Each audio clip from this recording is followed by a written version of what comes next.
Good evening, good morning, good afternoon, whatever the case may be, wherever you're at.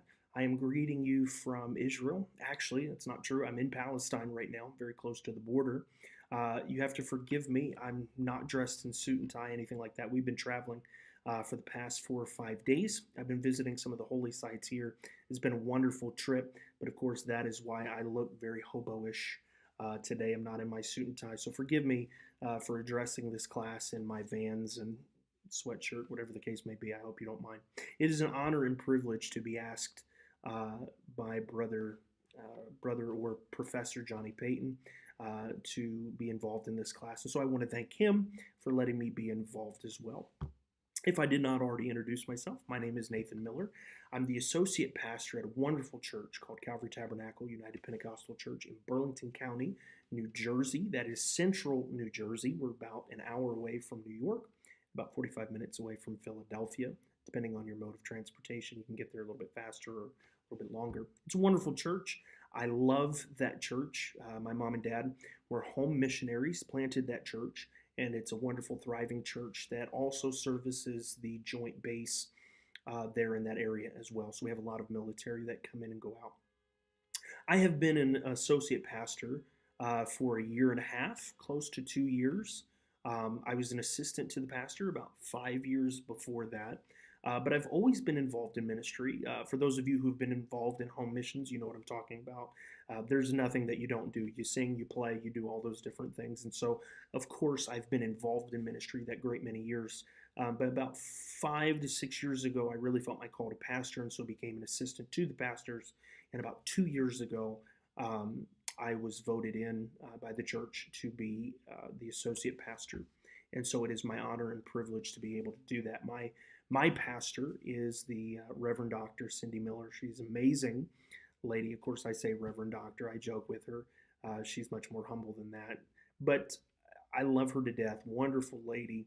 A professor at UGST. Great counselor. Does a lot of good work across the United Pentecostal Church International as a whole. And so it's my honor and privilege to serve with her as well. So I want to dive right into what Brother Peyton has asked me to talk about today. We talked about being in the second chair, having a little bit of authority yourself, but being in submission to another pastor. And I can't tell you how important it is to be in submission to your pastor. Submission to leadership, first and foremost, is the key. You can't succeed as a leader if you don't know how to follow somebody. How are people supposed to follow you if you don't know how to follow anybody yourself? Also, as a young pastor, I don't have the experience. I'm only 30 years old, but I don't have the experience, knowledge, and wisdom that an older minister has. So it's in my best interest to be submitted to my pastor and to learn from her wisdom, to learn from her authority, and to follow her example and learn from her. Um, Also, the second thing I want to bring up is that we find that example so many different times in Scripture. Christ examples it for us. He prays, he's baptized, he shows submission to the Father in the Garden of Gethsemane. I was just there today and had the opportunity to be in that area, and I was reminded that Jesus had to bend his human will to his divine will, and he exampled that for us. There's a couple of other examples. How about Timothy and Paul?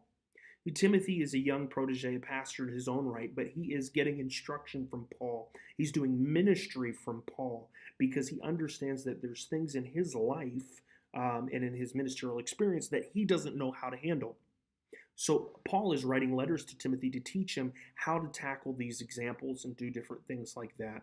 And so I think it is in our best interest to follow the scriptural path of ministry and say, you know what, if it worked for Timothy, if it worked for Christ, if it worked for others, maybe as a young minister myself, that's what I should do. And I find that that tends to be the best way. And I'll have to tell you, the way that I would have pastored as a younger person, even as an assistant to the pastor, I always had an opinion, right? I wouldn't pastor that way. I wouldn't do this, that, or the other. And then you get a little bit more authority. You have to make some of those decisions yourself, and you kind of backpedal. So I assure you, the way that you think you would pastor and the way you actually pastor changes when you get a little bit of authority. And in that moment, for many, if it's done correctly, It will cause you to realize you don't know all there is to know about pastoring. Perhaps it's wise to be a listener. We'll get to that a little bit later. The relationship that I have with my pastor, I know that Brother Peyton wanted me to address that. The relationship that I have with my pastor is that of parent-child. My mother is Dr. Cindy Miller, and I am her son. I'm her youngest son. And that comes with many, many blessings. Obviously, I get to pick her mind for information. We get to share ministerial experiences and stories, things of that nature, on a more frequent basis than perhaps one would have if they were only doing it in a church setting. And so, in that regard, it's very, very wonderful. But the other thing is, it comes with a little bit of a balance. Also, church conversations follow us home to the dinner table, follows us home on holidays, things of that nature. So you have to be aware that while I have that blessing of being able to pick her brain at any time and talk about various things and be as open and transparent as possible, that also follows into work days, on holidays, and different things of that nature. It's a fine balance, and I'm blessed to be able to have that. I will tell you this. The one fortunate side of having a relationship with my pastor that's so close is I've been able to learn in a much different way. And what I mean by that is this: I've been able to see my pastor live out what she preaches. So what she's preaching, I get to see it lived out every single day. And I will tell you that is faith building to me, number one, to see my elder living for the Lord and being able to do so consistently over the great many years. It gives me hope to say that, you know what, I can do that for years to come. And to see her servant heart, to see her, the way that she leads, the way that she teaches, it's not just from a textbook.